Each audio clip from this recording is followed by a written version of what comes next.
Vamos lá. Vai. E aí, nação do Jiu-Jitsu cearense, vamos começar mais um Conexão Meia Guarda aqui no nosso canal do Meia Guarda Fortaleza no YouTube.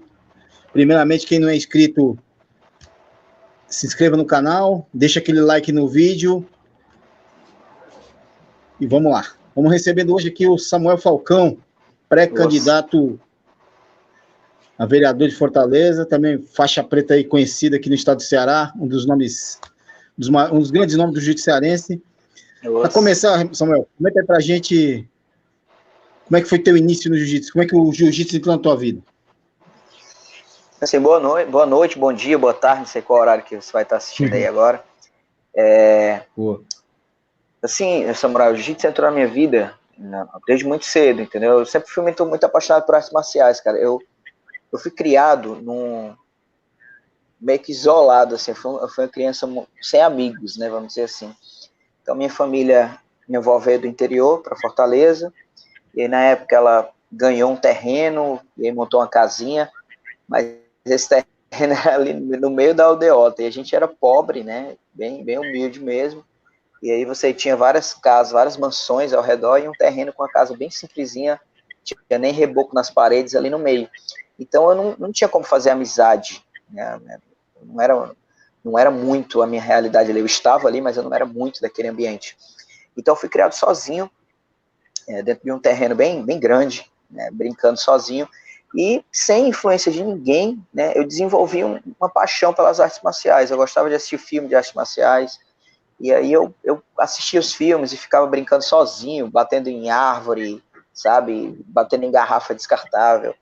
Então, eu sempre tive um amor pelas artes marciais que nasceram de forma natural, foi natural, né? Quando eu me mudei, quando a gente saiu onde a gente morava, eu me mudei para o bairro onde eu estou até hoje, eu comecei a ter contato com outras crianças, né? Eu tinha 12 anos na época, comecei a ter contato com outras crianças, e aí essa vontade das artes marciais começou a aflorar mais ainda. Na época o pessoal praticava capoeira, praticava Kung Fu, tinha um professor de Kung Fu que dava aula de Kung Fu, e aí eu quis um kimono de presente. A minha tia me deu um kimono de presente, e eu queria um kimono, porque eu sabia que eu precisava de um kimono para lutar, mas eu não entendia qual era a diferença entre as artes marciais, né? E aí ela me levou no shopping, me deu um kimono de presente, sabe? E o kimono que eu escolhi era um kimono de judô. Eu não sabia como que eu ia usar e qual era a arte marcial, né? Só que aí, por coincidência, algumas semanas depois daquilo, abri uma academia de jiu-jitsu perto da minha casa. E aí me convidaram para ir lá, para conhecer. Eu lembro que eu levei meu kimono, perguntei se servia para usar aquele kimono. O professor disse que servia, me explicou que era de judô, mas que servia para utilizar no jiu-jitsu.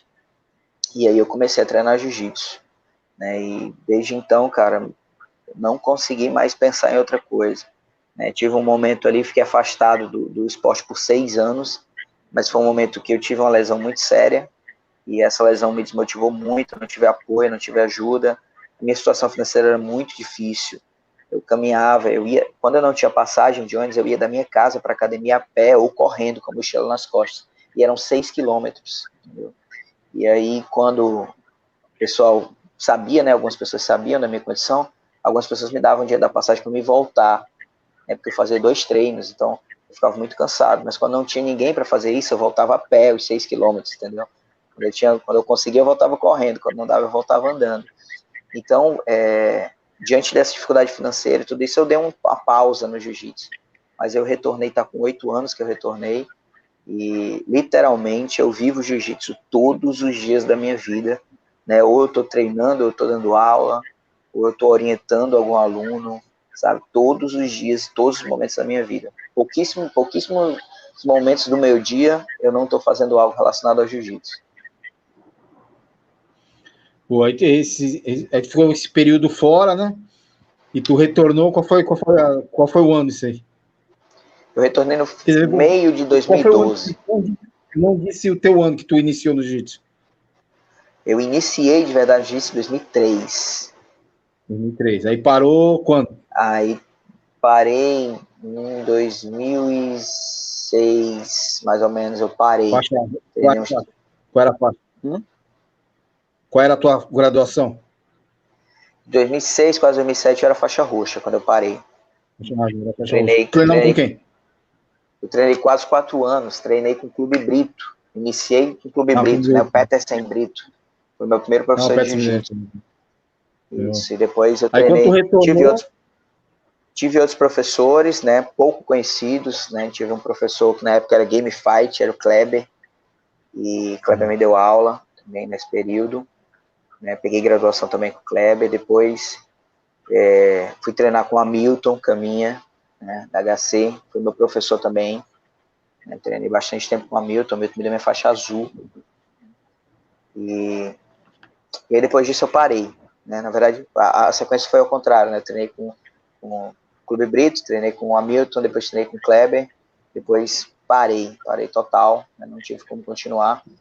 E retornei em 2012, quase no finalzinho de 2012, acho que era setembro, outubro de 2012, retornei com o Godofredo Cláudio, né? Na época ainda era MG, depois ele e o Godofredo PP saíram da MG e fundaram a GCPP, né? Onde foi minha escola, onde eu aprendi muito, e me desliguei da GC, né?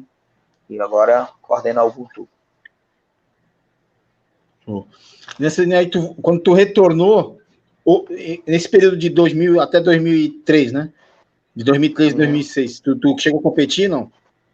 Cheguei a competir. Eu tive resultado na minha faixa branca, minha faixa azul. Não lutei nessa época de faixa roxa, porque quando eu peguei a faixa roxa eu já parei. Acho que eu treinei uns 2 meses na faixa roxa, no máximo 2, 3 meses. Parei, mas lutei de faixa branca, lutei de faixa azul. Né? Eu tenho uma vaga lembrança assim, das pessoas que lutavam na época, não lembro muito bem, mas eu tenho quase 100% de certeza que eu cheguei a lutar com o Thiago Maia, de faixa azul, sabe? Eu lembro do Thiago Maia, de faixa azul, eu lembro que o pessoal falava muito bem dele, e eu tenho quase certeza que eu fiz uma luta com ele na faixa azul. E eu não lembro muito bem das pessoas da minha época ali de faixa azul. Né? Eu era branca e azul, né? Então, foi nesse período de 2003 até 2006, foi esse período, né, que eu fui branca, azul e parei na faixa roxa. Eu não lembro muito bem, né, eu lembro de alguns nomes que competiam na época, sabe, mas não consigo recordar muito bem, entendeu? Pelo espaço de tempo que eu fiquei parado. Aí quando tu retornou em 2012, lá com o Pepe e com o Cláudio, aí tu logo começou a competir? Como é que foi esse retorno aí?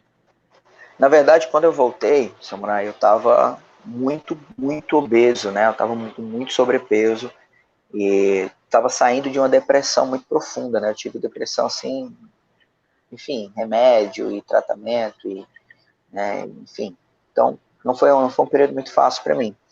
E aí, quando eu retornei com a ideia de que eu precisava só distrair minha mente, né? Eu precisava fazer alguma coisa que me tirasse daquela condição que eu estava e precisava perder um pouco de peso. Então, eu voltei, tinha 112 quilos. E aí, quando eu retornei, eu não retornei com a ideia de eu vou competir, né, vou dar aula. Eu não retornei com isso. Eu tinha minha vida, né, tinha meu trabalho. Eu era... eu estava com a vida bem equilibrada ali, apesar da depressão, de tudo isso, mas eu tinha um rumo já ali na minha vida, né? Eu só precisava melhorar minha mente e tal, me sentir melhor. E aí, quando eu voltei, eu lembro que em pouco tempo eu perdi ali uns 6, 7 quilos só por ter voltado. Entendeu? Eu estava totalmente sedentário, então eu perdi peso ali só por ter voltado. E aí ia ter um interno da equipe e eu falei que eu queria lutar. Eu disse, eu vou lutar. E tinha uma categoria até 100 quilos. E eu disse, eu vou me esforçar para ficar com menos de 100 quilos. Não tinha nada que me motivasse a perder peso. E eu tinha encontrado uma coisa que para me motivar aquilo, né? Eu lembro que eu me esforcei muito, perdi o peso. E aí lutei e fui finalizado rapidinho, né? Não deu muito certo. E eu era muito ruim, velho, muito ruim. Então, mas aquilo me motivou. Aquilo foi, vou tentar, né? Vou tentar de novo. Vou tentar bater 94, para ver se eu luto até 94. E fui, vou tentar bater 88, né? Vou tentar bater 82, tentar bater 76, 70. E aí, cheguei a bater pluma, né? Cheguei a bater 64. E nisso, minha mente... Isso logo no começo ali? No retorno? Foi um ano. Em um ano, eu fiz isso em um ano. E aí, eu já estava me sentindo bem.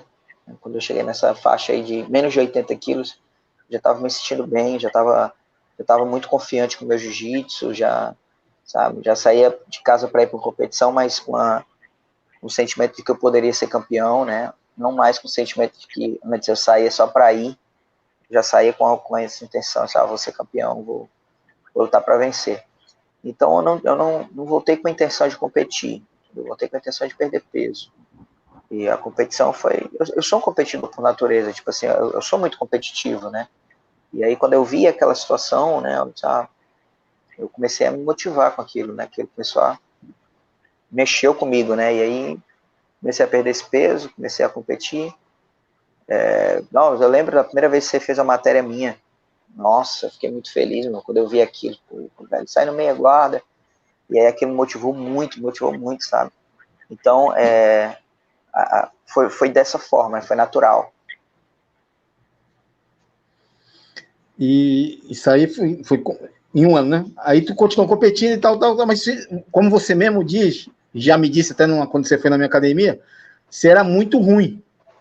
Muito, Não é isso? muito. Muito ruim, exatamente. Eu vou lembrar aqui uma luta que você fez com o Marcelo Max, numa Copa Macaco Mestre, se não me engano foi 2014, eu acho. E o Marcelo publicou até um vídeo no dia seguinte, bagunçando. Dando giro com as costas, jogando você para um lado, bagunçando mesmo. Tu acha que aquilo ali foi a tua mudança, cara? Ali é o seguinte, naquela luta ali, aquele evento foi bem importante para mim. Eu perdi peso para lutar aquele evento, que era a primeira vez que eu estava batendo pena ali. Eu não tinha batido pena ainda. Marcelo, eu acho que ele estava de leve naquele evento, ele não estava na minha categoria. Aquilo era a final do absoluto. E aí, eu cheguei no evento, tinha 3 caras na minha categoria. Semifinal do absoluto, né? Pronto, isso. Era absoluto já. Eu cheguei naquele evento, tinha... Eu não lembro quem foi a final. Pedro Jordão, foi ele e o Pedro Jordão na final. Pronto. Eu lembro que eu cheguei no evento, tinha 3 caras na minha categoria. E na categoria do Marcelo não tinha ninguém. E eu sabia que a minha primeira luta do absoluto era ele. E aí, o cara que eu ia lutar não foi. Aí disputou na final. Só que aí fizeram um negócio lá na hora e fizeram com que a chave fosse aquela melhor de 3. Você tinha que lutar 2 vezes, por mais. Só que não era pra ter sido, porque tinha um cara do meu lado, então era pra me ter ido direto pra final, era pra me ter feito só a luta da final. E aí eu lutei com um cara que eu não lembro qual era a equipe dele, eu não lembro o nome dele, mas ele era muito forte mesmo. E eu ganhei dele. Ganhei por uma vantagem, foi uma luta muito dura, eu terminei muito exausto, muito cansado. E aí, o cara foi lutar de novo, ganhou e voltou de novo para fazer a final comigo. Tipo, eu já fiquei abalado, muito abalado psicologicamente, porque não foi fácil tirar ele a primeira vez, eu ia ter que tirar ele de novo, entendeu? E eu não estava ainda na minha melhor fase, eu tinha perdido muito peso, eu estava muito desgastado. E aí eu tirei o cara de novo. Mas eu acabei assim, num cansaço muito absurdo, entendeu? Chega meu peito ardia de cansado, sabe? E aí eu lembro que assim que terminou, me chamaram para o absoluto. E a primeira luta era o Marcelo não tinha feito nenhuma luta. E o Marcelo já é um cara que tem um preparo físico muito grande, sabe? O Marcelo sempre, uma das coisas que sempre chamou muita atenção do Marcelo era o preparo físico dele. Então, como era que eu ia lutar, tipo, eu já entrei muito abalado ali. Eu sabia que eu estava muito cansado, eu não tinha descansado, eu tinha perdido muito peso, eu não conseguia fazer pegada direito. O Marcelo estava inteiro, e ele já era uma referência, né? Ele já era alguém fora da curva, com um preparo físico excepcional. Então, eu tinha que estar na minha melhor versão para lutar com o Marcelo, né? Para tentar fazer uma luta com o Marcelo. Não era a minha melhor versão ali. E eu lembro que a luta era de 7 minutos, eu lembro que até 3, 4 minutos de luta, se eu não me engano, estava 2-0 para ele, ou era uma vantagem para ele. A luta estava indo, ele estava caminhando, parecia que ia ser uma luta bem equilibrada. E aí, apesar daquelas firulas toda dele, se eu não me engano, a luta foi 4-2. A luta não teve um placar grande. É porque quando eu cansei, que eu me entreguei, que eu não aguentava mais, né, o Marcelo cresceu muito para cima de mim, porque ele se irritou durante a luta. Né, ele se irritou mesmo, porque tipo, teve uma hora que eu cansei muito e eu fiquei amarrando de meia guarda. E ele queria se mexer, ele queria, porque ele tem muito preparo físico, ele é muito explosivo. E aí, quando eu cansei, que eu não consegui mais segurar ele de meia guarda, aí ele cresceu pra cima, né? Mas, se eu não me engano, a luta foi 4-2, foi um negócio assim. Aí ele postou, na época, o pessoal não era muito de postar vídeo batendo nos outros, foto batendo nos outros. Hoje em dia tá mais simples isso, né? O pessoal não se dói muito. Mas na época não era. Na época aquilo ali era louco. E aí ele postou. Só que pra mim, a luta, até na minha cabeça ali, eu sabia que mais de 50% da luta, né, até onde eu aguentei, né, fisicamente, a luta tinha sido boa, entendeu? Depois do momento que o preparo físico dele sobressaiu muito, muito mesmo, e eu não estou dizendo que não iria se sobressair se eu tivesse na minha melhor versão, né, porque até hoje o Marcelo é um cara que o físico dele é excepcional, entendeu? É um cara que vai fazer 10 lutas ali e parece que não cansa. E aí, mas naquele dia eu tava muito cansado. E aí eu cheguei em casa, né, de boa, e aí ele postou, não foi nem no outro dia, ele postou no mesmo dia de madrugada.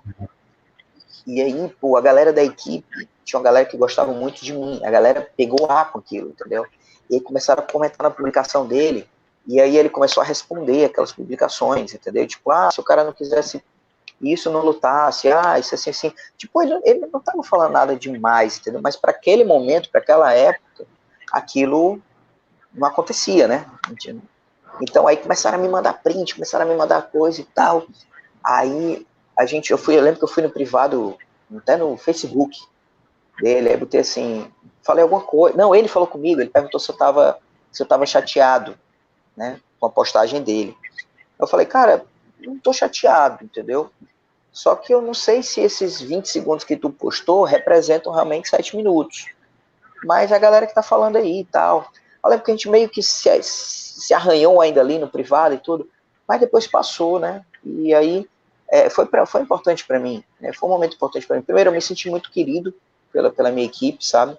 Que foram lá me defender, que foram lá fazer barulho. Não fui eu que fui atrás de fazer isso, né? Foi o pessoal da minha equipe que foi na época. E eu acabei desenvolvendo uma amizade com o Marcelo. A gente acabou criando uma amizade, entendeu? Acabou criando respeito um com o outro. E aí hoje eu tenho um carinho absurdo com o Marcelo. Marcelo sempre que pode estar aqui na minha academia, sabe? Passou, a gente gosta de treinar junto com o outro.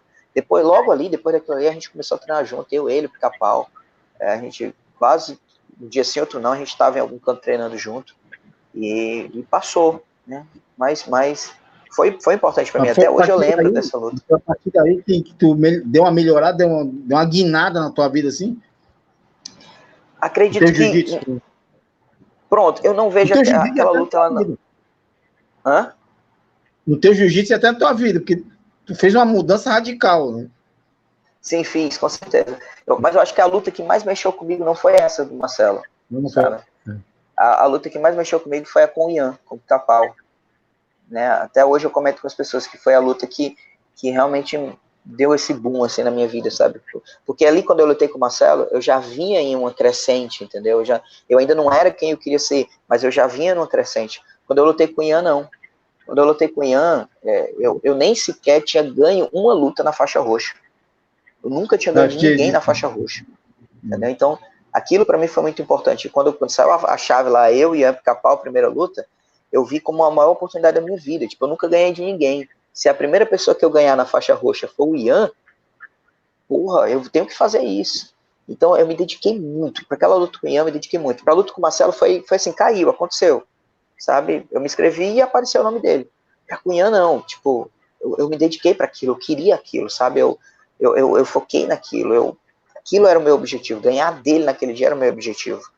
Então, eu fui para aquilo. Então, para mim, perder naquele dia para o Ian foi muito importante. Entendeu? Eu acho que se eu tivesse ganho, eu tinha relaxado. Então, perder para mim foi importante.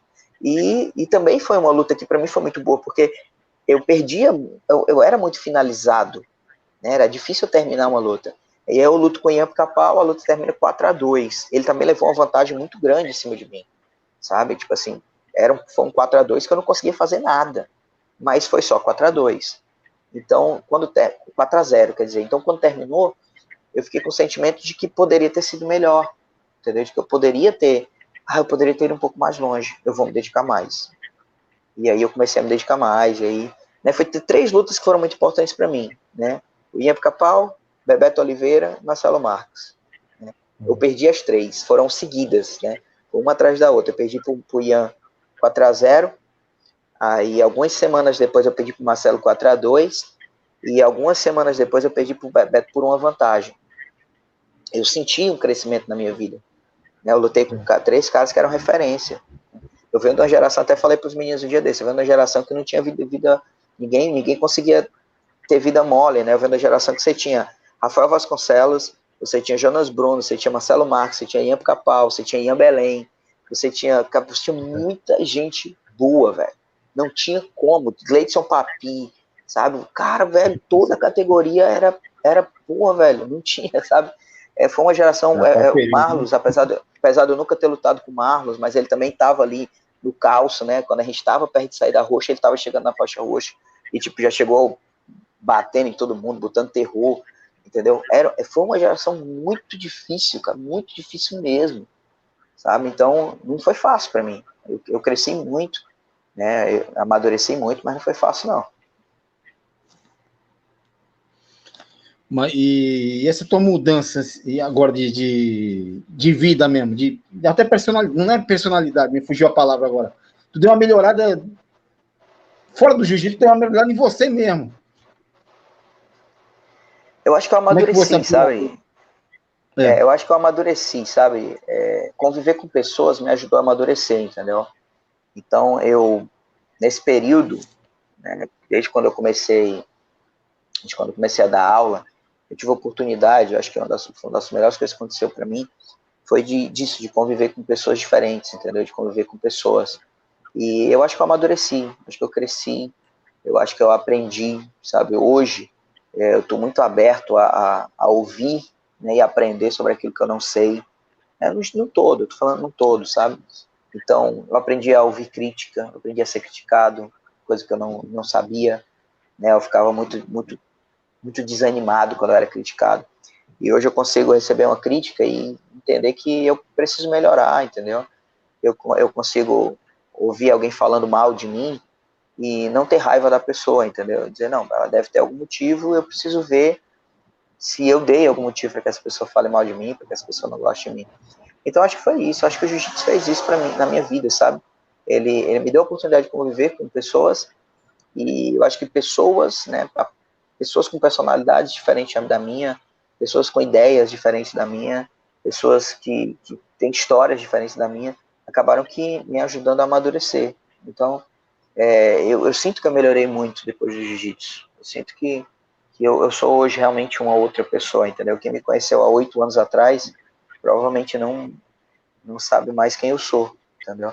Sabe, o jiu-jitsu me transformou de verdade, melhorou muito, né, sabe, minha autoestima, sabe, minha paciência, né? Quem convive comigo sabe o quanto eu sou tranquilo o dia todo, o quanto eu não... Irmãos, acho que a última vez que eu mandei alguém pagar 10 ou passar num corredor foi em 2015, 2016, sabe? Eu não faço isso, eu não sou grosseiro com os meus alunos, e nenhum deles falta com respeito comigo, eu não preciso, né, sabe, impor meu respeito, minha autoridade com grito, com punições, com nada disso. Então, mas eu fui aprendendo isso convivendo, entendeu? Convivendo com pessoas, entendendo que o maravilhoso do ser humano é o ser humano ser diferente um do outro. Né? Isso não é problema, isso é isso que torna a gente especial, né? Acho que o jiu-jitsu é incrível, mudou minha vida. E há um pouco mais de um ano, tu fundou a tua equipe. Como é que foi? Como é que surgiu essa ideia de fundar a tua própria equipe e tal? Semana, assim, quando eu saí da GC, eu não saí para montar equipe, entendeu? Tem muita gente que acha que eu saí, eu já falei isso várias vezes, que eu saí para montar uma equipe. Eu não saí para montar uma equipe, eu não tinha isso em mente, entendeu? O nome Ubuntu eu já usava porque eu me identifico com filosofia, sabe? Eu acho que essa filosofia do ser humano, de se humanizar, é importante, entendeu? E aí, quando eu saí da GC, eu procurei algumas equipes, eu entrei em contato com algumas equipes, e algumas equipes entraram em contato comigo. Eu saí da GC, eu tinha 2 faixas pretas comigo, que eu tinha graduado eles a faixa preta, eles me acompanharam, e eu tinha algumas faixas marrons comigo, era tudo que eu tinha. Tinha 6 faixas marrons e 2 faixas pretas. E aí eu achava muito pouco para a gente montar uma equipe. Eram poucas pessoas.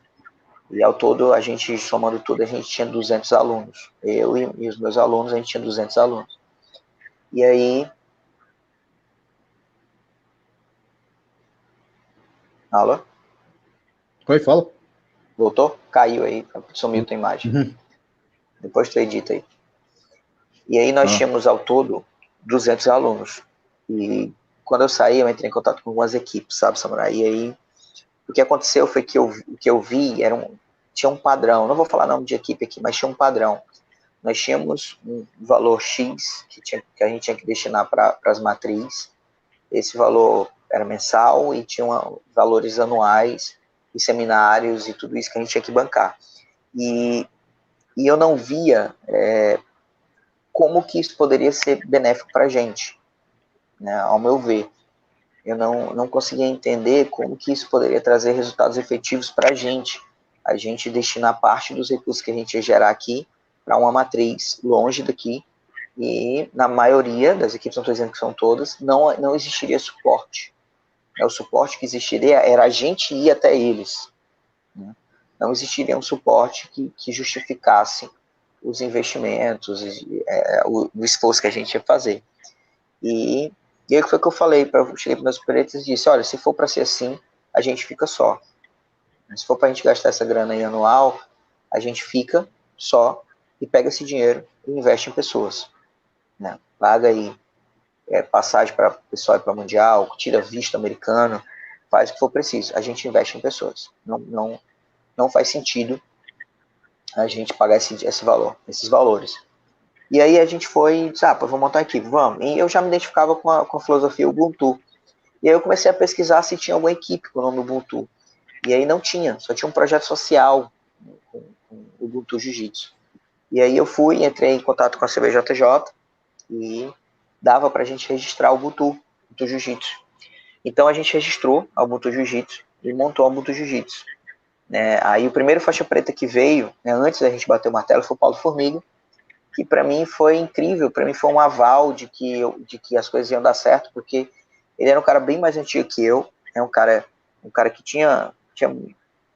que eu me inspirava muito nele. Então, se ele estava dizendo que estava do meu lado, que acreditava naquele projeto, eu imaginei que qualquer um poderia fazer o mesmo. Mas, se o Paulo Formiga acreditou, qualquer um pode acreditar. Eu vou seguir o jogo, vou seguir tocar o barco aqui e vou fazer esse negócio acontecer. E aí eu tentei criar uma estrutura em que pudesse atender a todos os professores, a todos os atletas, a todos os alunos, a todos os praticantes, e que essa estrutura pudesse comportar 100, 1.000, 10.000, 100.000, algo que fosse organizado a esse ponto. Então a gente criou a estrutura, eu lembro até que teve gente que disse, vocês estão crescendo tão rápido, vai quebrar. E não vai, porque eu planejei algo que pudesse atender todo mundo, independente da velocidade desse crescimento. Óbvio que essa velocidade foi muito maior do que o que eu imaginava. Eu imaginava que com um ano a gente tivesse 40 faixas pretas, que a gente tivesse mais de 1.000 membros, que a gente tivesse em 3 estados no Brasil. Eu não acreditava que isso ia acontecer, sabe, em um ano. Uma velocidade muito grande. Mas eu acreditava, sim, que as coisas iam acontecer. Eu acreditava que com um trabalho bem feito, honesto, verdadeiro, colocando o ser humano em primeiro lugar, a gente ia chegar muito longe. E aí, depois, para carimbar isso, veio Franciane Gonçalves, Hermes França, que são pessoas que têm uma história muito grande no jiu-jitsu e que acreditaram também. E aí veio Tami França, veio pessoas que eu via como referência fora nas suas equipes. E aí eles vieram, entendeu? E vieram para ouvir, entendeu? Não vieram para tentar tomar a frente de nada, eles vieram para participar, entendeu? Para estar junto. Então, hoje eu sou um cara muito realizado, entendeu? Hoje a Ubuntu é realmente aquilo que eu sonhei que ela fosse. Eu estou muito feliz. E eu escuto isso dos faixas pretas que me acompanham, né? A gente está feliz. Eu escutei isso da boca do Francelino. Sabe? Eles, tantos anos de jiu-jitsu, hoje eu estou feliz. Eu estou num ambiente que eu estou feliz, que eu me sinto bem, que eu consigo treinar, que eu consigo dar aula, que eu sou ouvido, sabe? Que, enfim. Então, isso é algo muito gratificante para mim. Então, a Ubuntu, ela veio nisso, né? Ela não era projeto. O Ubuntu Jiu-Jitsu não era projeto. O projeto era buscar alguma coisa que atendesse às nossas necessidades. A gente não encontrou. Então, se a gente não encontrou, a gente teve que criar. E agora até pré-candidato a vereador de Fortaleza. Quais são os planos aí? Assim, Samurai, estava até conversando hoje com umas pessoas sobre isso, né? Eu conheci a política de verdade em 2014, 2013 para 2014. De lá para cá, se você acompanhar minhas redes sociais, você vai ver que eu tive períodos em que eu literalmente mudei de um lado para o outro, assim, dos meus pensamentos. Porque eu entendo que política é isso, é movimento, né? Eu entendo que eu tenho que pensar de acordo com o momento, entendeu? Tipo assim, hoje a nossa necessidade é X, né? Amanhã a nossa necessidade pode ser Y. Então, o que acontece? Eu vi que no passar do tempo, a política mudou bastante, né? Você teve X no poder, depois você teve Y no poder, e aí eu vi algumas coisas melhoraram, algumas coisas pioraram, a gente avançou em umas áreas e aí regrediu em outras, né? Enfim, política é isso. Só que o que acontece? Eu nunca vi, de fato efetivo, alguém que pudesse nos defender aqui no Ceará. Nunca vi. Sabe, alguém que realmente estivesse ao nosso lado. Eu vi pessoas que prometeram, né, algumas até fizeram algumas coisas para determinados grupos, né, beneficiaram determinados grupos, é natural, quem está mais perto ali acaba que sendo beneficiado por alguma coisa, mas eu nunca vi ninguém fazer algo que fosse efetivo, que ficasse, entendeu? Eu vi, né, nessa minha caminhada, assim como você também deve ter visto, migalhas sendo dadas às pessoas, isso que eu vi. E eu não vi políticas específicas para isso. A gente pode até ter visto aí, nos últimos meses, né, alguma coisa acontecendo, né, alguma política se movimentando em direção ao jiu-jitsu, em direção às artes marciais, mas a gente sabe que são coisas, é interesse, entendeu? Eu acredito que só pode ser feito por alguém que vive. Eu acredito que você tem que ter sangrado para você entender sobre, sabe? Eu acredito que eu já fiz rifa para pagar campeonato, já fiz rifa para pagar passagem aérea, sabe? Já liguei para você várias vezes pedindo minha inscrição, você sabe disso. Já liguei para você várias vezes pedindo inscrição para aluno meu que a gente não conseguia pagar, sabe? Você é testemunha disso.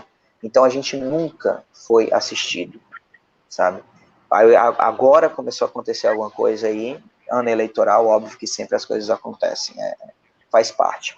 Então eu cansei disso, sabe? Eu cansei de esperar que alguém fizesse, né?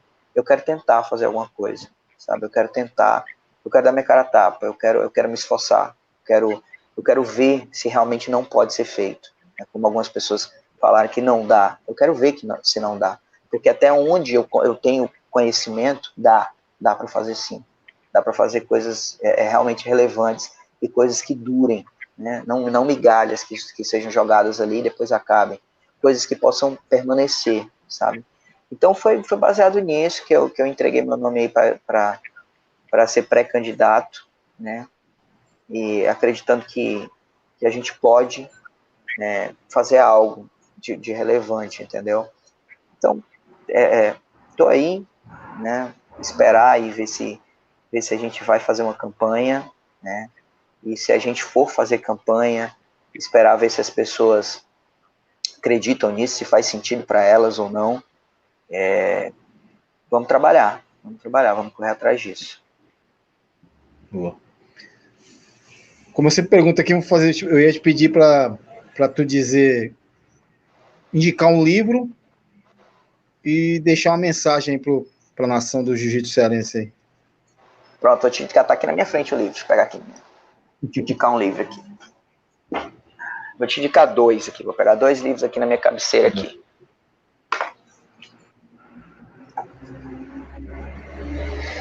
Vou te indicar esse livro aqui do Augusto Cury, ó, sobre ansiedade. Vou usar direitinho aqui, ó.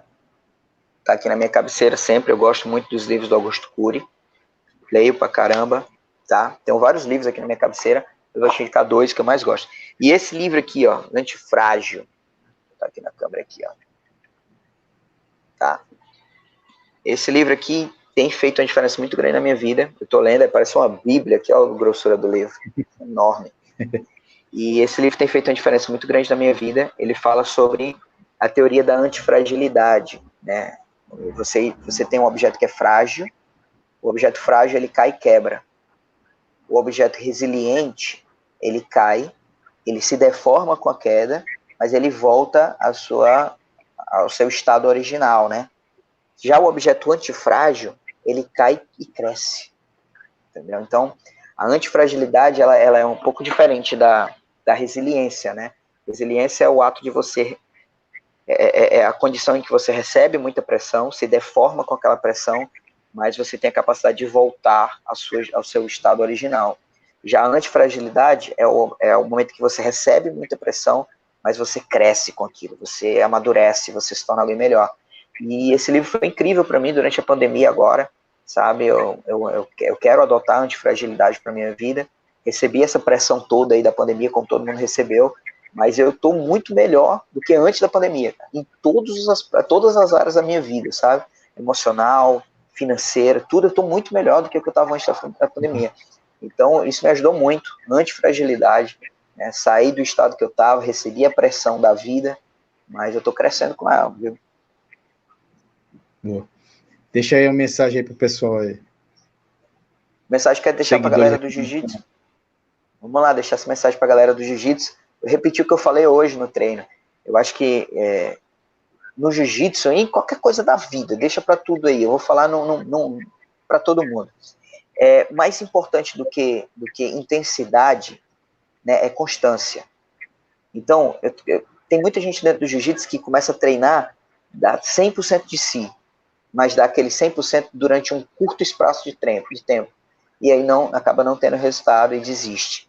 Então, melhor do que dar 100% num curto espaço de tempo, é dar 30%, 40% num longo espaço de tempo. Não parar, sabe? Não desistir. O sucesso está destinado para os insistentes. A faixa preta de jiu-jitsu vai chegar para todo mundo que não parar. A faixa preta de jiu-jitsu vai chegar para todo mundo que não desistir. A competição que você precisa ser campeão lá, que você precisa ganhar, você só vai conseguir se você não parar. Então, mais importante que intensidade é constância. Então, não treine 10 horas por dia se você não puder fazer isso durante toda a sua vida, né? Desenvolva um planejamento de treino em que você possa fazer ele sempre, né? Para sempre, independente do dia bom, do dia ruim, independente do seu humor, independente do seu cansaço, independente de qualquer coisa. Porque mais importante que intensidade é resistência, é constância, né? É se manter ali.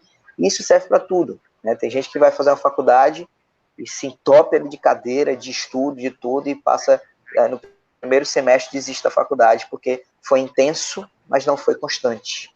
Então é melhor ser constante do que ser intenso, sabe? Então essa é a mensagem que eu quero deixar para a galera do Jiu-Jitsu aí. Sejam constantes, que as coisas vão acontecer na vida de vocês. Então, para encerrar, aí, reforça o endereço das tuas academias e agradece quem você quiser.